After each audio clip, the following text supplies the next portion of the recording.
نبی کریم صلی اللہ علیہ وسلم کی طرف سے 3 قسم کے جانوروں کی اجازت ہے، ایک اونٹ، دوسرا گائے اور تیسرا بکری۔ اونٹ میں اونٹنی بھی شامل ہے، اور گائے کے ساتھ بیل، بھینس، بھینسا، اور بکری کے ساتھ بکرا اور دمبا اور دمبی وغیرہ، بھیڑ وغیرہ، یہ سب اس میں شامل ہوتے ہیں۔ اونٹ کم از کم 5 سال کا، گائے کم از کم 2 سال کی، اور بکرا، بکری، دمبا، دمبی کم از کم 1 سال کا ہونا چاہیے۔ لیکن بھیڑ کا بچہ اگر 6 ماہ کا ہو اور اتنا فربا ہو، کسی ایسی نسل کا ہو کہ دور سے دیکھنے میں سال بھر کا لگے، تو اس کی قربانی شرعاً جائز ہے۔ باقی کسی جانور کی کم عمر ہو، جو نصاب ایک عمر کا مقرر کیا ہے، تو اس کی قربانی نہیں ہوگی۔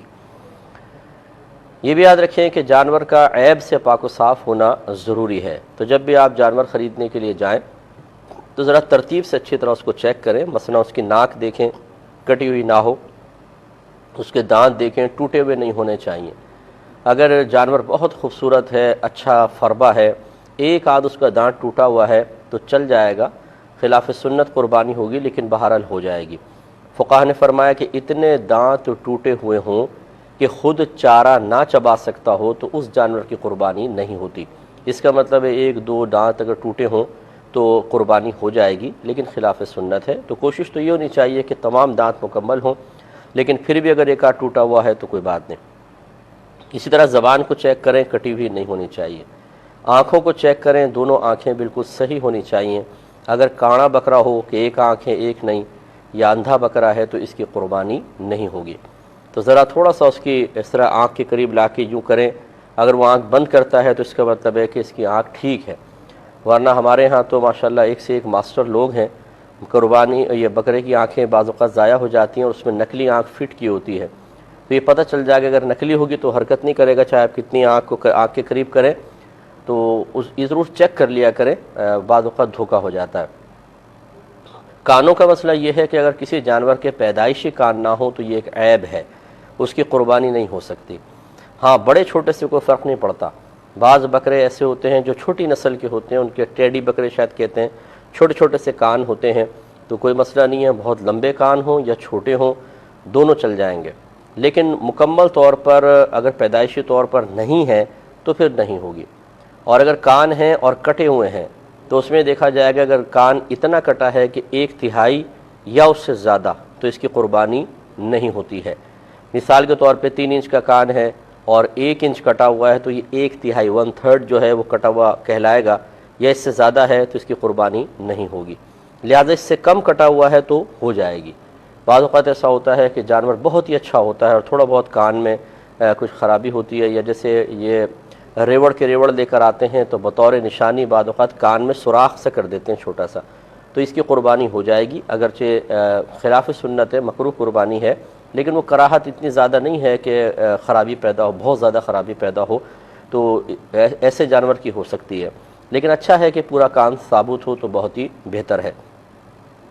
اس کے بعد سینگ چیک کر لیں۔ سینگ میں اور کانوں میں ایک بنیادی فرق یہ ہے، اگر پیدائشی کان نہ ہو تو قربانی نہیں ہوگی، لیکن اگر پیدائشی سینگ نہ ہو کسی کے تو قربانی ہو جائے گی، اس کو عیب نہیں شمار کیا گیا،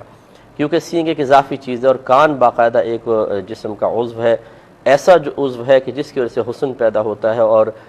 جانور یا انسان مکمل ہوتا ہے۔ سینگ ایک اضافی چیز شمار کی گئی ہے، تو اس لیے وہ زینت کے لیے گویا کہ کہہ لیں آپ، یا خاص کسی ضرورت کے لیے، جیسے جانوروں کو بعض کو اللہ تعالیٰ نے سینگ دی ہیں تاکہ وہ اپنا دفاع کر سکیں۔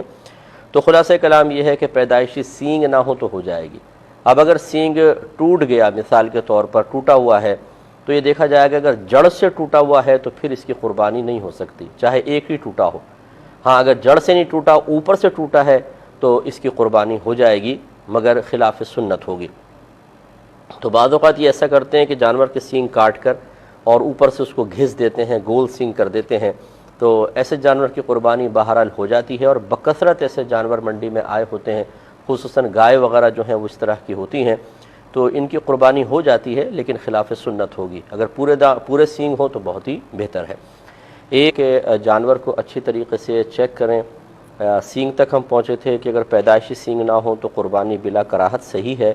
لیکن اگر اوپر سے ٹوٹے ہوئے ہیں تو پھر یہ دیکھا جائے گا اگر جڑ سے ٹوٹے ہوئے ہیں تو قربانی نہیں ہو سکتی، اور اوپر سے ٹوٹا ہوا ہے تو یعنی تھوڑا بہت جھڑ جاتا ہے یا کاٹ کے اس کو جیسے گھس دیا ہے، گول کر دیا گیا ہے، تو اس کی قربانی ہو جائے گی، لیکن خلاف سنت ہوگی۔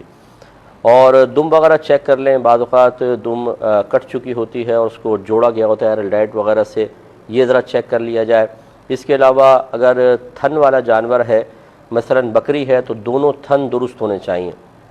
اور گائے ہے تو کم از کم 3 تھن صحیح ہوں، ایک اگر خراب ہو تو اس کی قربانی ہو جائے گی، خلاف سنت ہوگی لیکن ہو جائے گی۔ لیکن اگر 2 تھن خراب ہیں مطلب گائے کے، تو پھر اس کی قربانی نہیں ہوگی، اس لیے تھن بھی چیک کر لیے جائے۔ اس کے علاوہ چلا کر تھوڑا سا دیکھ لیں جانور لنگڑا نہ ہو۔ ویسے تو اتنا لنگڑا جانور کہ خود چل کر قربان گاہ تک پہنچ سکے، چارہ کھانے کے لیے جا سکے، اس کی قربانی جائز ہوتی ہے، لیکن مکروہ ہوگی، یہ لنگڑا ہے مکروہ ہوگی۔ لیکن اگر اس سے زیادہ ہے، جیسے ابھی بتایا کہ چل ہی نہیں سکتا ہے، وہ بالکل ایک ٹانگ اٹھا کے کھڑا ہو گیا ہے اور اس کے لیے چلنا دشوار ہو گیا ہے، تو یہ ایک بڑا عیب ہوتا ہے، اس کی قربانی نہیں ہو سکے گی، تو ذرا چلا کر دیکھ لیا جائے، بہت ہی اچھا ہے۔ تو یہ کچھ عیوب اور نقائص اچھی طریقے سے چیک کر لیے جائیں۔ اب مثال کے طور پہ بعض اوقات ایسا ہوتا ہے، ہم جانور لے کر آتے ہیں، گاڑی میں چڑھاتے ہوئے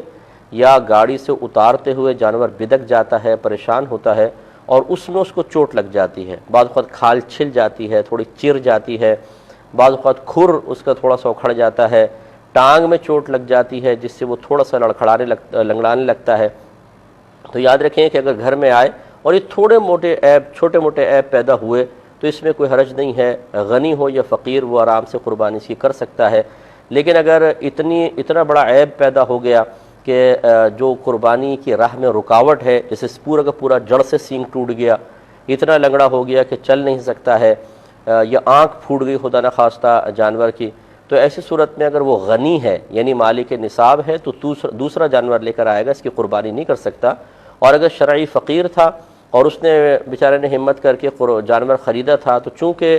شرعی فقیر پر قربانی کا جانور قربانی کی نیت سے خریدتے ہی اس خاص جانور کی قربانی کرنا اس پر واجب ہو جاتا ہے، لہذا اس کے لیے لازم نہیں ہے کہ دوسرا لائے، یہ اسی کو قربان کر سکتا ہے، اللہ تعالیٰ قبول فرمائے گا۔